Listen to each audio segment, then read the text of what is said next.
Bonjour à tous, j'espère que vous allez bien. Le vendredi 25 juin, le 9e épisode de The Bad Batch est arrivé sur Disney+.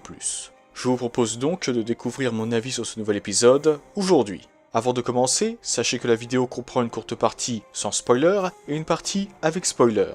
Comme les fois précédentes, vous serez prévenus avant que je passe à la partie avec spoiler et vous avez aussi un chapitrage. Sur ce, commençons avec la partie sans spoiler. Dans ce nouvel épisode de The Bad Batch, nous continuons de bien avancer dans l'intrigue. Nous avons là un épisode dans lequel il se passe beaucoup de choses, et qui en plus est riche en action et en révélations. Je ne m'y attendais pas, je pensais que l'intrigue allait légèrement ralentir, et j'ai donc été agréablement surpris par cet épisode. Une nouvelle planète a aussi fait son entrée, et je la trouve absolument magnifique. Un vrai plaisir pour les yeux. Passons à présent à la partie avec spoiler. Comme les fois précédentes, si vous n'avez pas encore vu l'épisode, je vous recommande de quitter la vidéo et de revenir une fois que vous l'aurez vu. Il est temps d'appeler le magicien. Dans ce 9e épisode, le Bad Batch doit retrouver Cad Bane, le chasseur de primes qui a enlevé Omega. En parlant de Cad Bane, le Duros c'est une sorte de plaque métallique sur le côté gauche du sommet de sa tête. Cela pourrait indiquer que le duel entre Cad Bane et Boba Fett a bel et bien eu lieu, et que c'est à cet endroit précis que Cad Bane s'est pris le, ou les, tirs de blaster de Boba Fett. Ça me fait d'ailleurs penser à Mohamed Abdul, ou Avdol comme vous voulez, dans Jojo. On croyait qu'il s'était pris une balle en pleine tête, qui avait entraîné sa mort, alors qu'en réalité, la balle avait juste effleuré son crâne. Donc peut-être que dans le cas de Cad Bane, le tir de blaster a juste frôlé son crâne, ou a touché un point non vital. Lors d'une interview avec Rotten Tomatoes, Temuera Morrison a affirmé que nous allons voir le passé de Boba Fett dans la série The Book of Boba Fett, et où il était depuis l'Empire contre-attaque. Je croise les doigts pour que le duel entre les deux chasseurs de primes soit dans cette série en tant que flashback. En ce qui concerne Omega, nous avons appris quelque chose de très intéressant la concernant. À la différence des autres clones ayant été conçus pour être plus obéissants que le sujet d'origine, Jango Fett, et dont la croissance a été accélérée, Omega est l'un des deux seuls clones à avoir un ADN de première génération totalement pur. L'autre clone se nomme Alpha, connu ensuite sous le nom de Boba. L'Alpha et l'Oméga, la première et la dernière lettre de l'alphabet grec. Bien qu'il soit un clone génétiquement amélioré comme les 4 premiers membres du Bad Batch, il nous reste donc encore des mystères à élucider la concernant. Omega n'a par conséquent aucune croissance accélérée, tout comme Boba. Mais ce qui est également intéressant, c'est qu'elle n'a, de toute évidence, pas le même âge que l'autre clone. Étant né en 32 avant bataille de Yavin, Boba avait 10 ans quand son père est décédé et avait 13 ans lors des événements de The Bad Batch. Quant à Omega, elle est beaucoup plus jeune que Boba ne l'était à l'époque. Les Kaminoans l'auraient donc conçue plus tard. Personnellement, étant donné qu'elle me fait penser à Boba tel que nous l'avons vu dans l'attaque des clones, je dirais que la jeune clone doit avoir autour de 10 ans dans ce Bad Batch. Quoi qu'il en soit, ces révélations sur Omega font plaisir, et étant donné qu'il a été fait mention de Boba, et surtout qu'il a été dit que Omega et lui sont les deux seuls clones à avoir un ADN de première génération totalement pur, je pense que l'arrivée du chasseur de primes dans la série est inéluctable désormais. Je suis même très intrigué par la réaction qu'il pourrait avoir quand il apprendra l'existence d'Omega. N'oublions pas non plus que Lamassu pourrait engager d'autres chasseurs de primes, ce qui pourrait potentiellement conduire à l'arrivée des membres de la Griffe du Krayt, un syndicat de chasseurs de primes dirigé par Boba Fett. N'hésitez pas à me donner votre avis.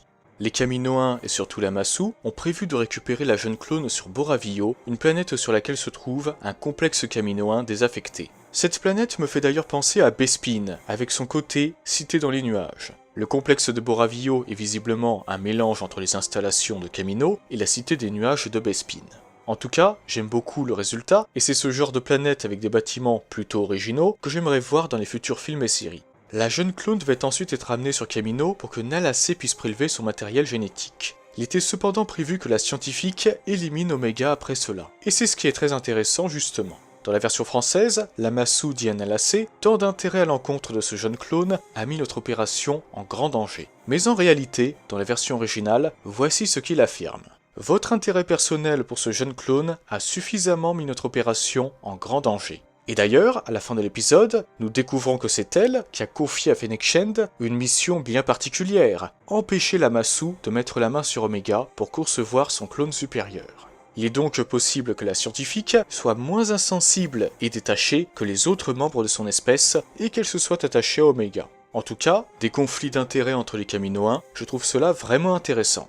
Quant au combat entre Cad Bane et Fennec Shand, j'ai été agréablement surpris par Fennec. Je ne pensais pas qu'elle pourrait tenir tête aux Duros, étant donné qu'elle a récemment fait ses débuts en tant que chasseuse de primes. Bravo à elle, c'était très impressionnant. Ce qui m'a beaucoup plu aussi, c'est de découvrir ce qui est arrivé à Taonwei, un personnage que nous avons rencontré pour la première fois dans l'attaque des clones. Nous savons désormais que Fennec Shand l'a tué sur Boravio. En ce qui concerne le corps du Kaminoan du complexe de Boravio, je pense qu'il n'y a rien de spécial derrière cela. Nous sommes dans un complexe désaffecté des Kaminoans, et il est probable qu'ils aient cherché à cloner plusieurs espèces de la galaxie, comme les Célestéens, et des individus de leur propre espèce. Peut-être même que les Kaminoans avaient mené ces expériences à leur début, ce qui aurait fini par entraîner plus tard leur réputation de cloneurs.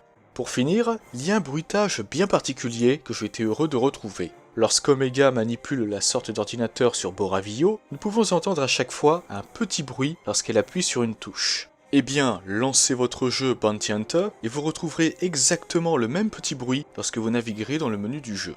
Ainsi se termine ma vidéo avis sur ce 9e épisode de The Bad Batch. Un épisode riche en action et en révélations qui continue de faire avancer l'intrigue. J'espère donc de tout cœur qu'il vous a plu. N'hésitez pas d'ailleurs à partager votre avis sur cet épisode en commentaire. Quoi qu'il en soit, rendez-vous vendredi prochain pour la suite. D'ailleurs, n'hésitez pas également à partager vos attentes, vos théories et vos prédictions. C'est avec plaisir que je lirai tout ça et que j'en discuterai avec vous. Sur ce, je vous souhaite une excellente journée ou une excellente soirée, que la force soit toujours avec vous, et moi je vous dis bye. Merci à toi d'avoir visionné cette vidéo. Si elle t'a plu, n'hésite pas à la liker et à la partager. Cela permet de soutenir la chaîne. En outre, si ce n'est pas encore fait, tu peux t'abonner et activer la cloche des notifications pour être au courant de la sortie de toutes mes futures vidéos. Sur ce, que la force soit avec toi, à jamais.